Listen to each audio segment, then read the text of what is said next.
Welcome to learn and grow. Indian కాన్స్టిట్యూషన్లో part 4లో mention చేసిన directive principles of state policy topic గురించి exam point of వ్యూలో కొన్ని విషయాలు తెలుసుకుందాం.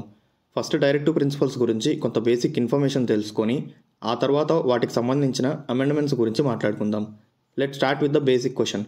అసలు డైరెక్టివ్ ప్రిన్సిపల్స్ అంటే ఏంటి? Directive principles are the guidelines that a state should keep in mind while formulating any policy or making any లా.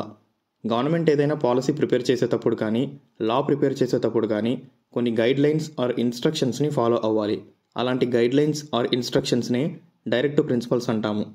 ఈ directive ప్రిన్సిపల్స్ని ఇండియన్ కాన్స్టిట్యూషన్లో ఉన్న పార్ట్ 4లో ఆర్టికల్స్ 36 నుంచి 51 వరకు మెన్షన్ చేయడం జరిగింది.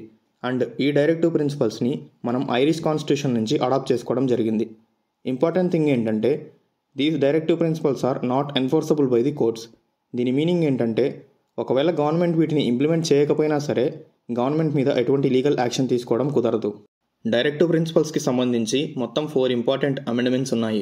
42nd amendment act 1976, 44th amendment act 1978, 86th amendment act 2002 and 97th amendment act 2011.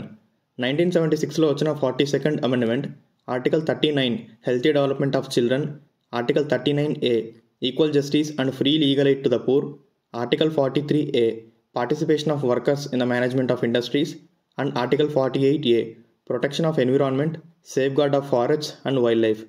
ఈ 4 new directive ప్రిన్సిపల్స్ని కాన్స్టిట్యూషన్లోకి యాడ్ చేయడం జరిగింది.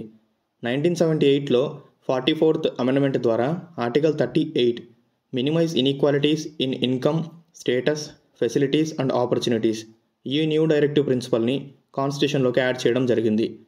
2002లో వచ్చిన 86th అమెండ్మెంట్ ఆల్రెడీ ఎగ్జిస్టెన్స్లో ఉన్న ఆర్టికల్ 45ని మాడిఫై చేసి చిల్డ్రన్కి 6 years ఏజ్ వచ్చేంత వరకు ఎర్లీ చైల్డ్హుడ్ కేర్ అండ్ ఎడ్యుకేషన్ని ప్రొవైడ్ చేయాలి అని చెప్పింది. అండ్ అలానే ఒక కొత్త ఆర్టికల్ 21A రైట్ టు ఎడ్యుకేషన్ని ఫండమెంటల్ రైట్స్ లిస్ట్లోకి యాడ్ చేయడం జరిగింది.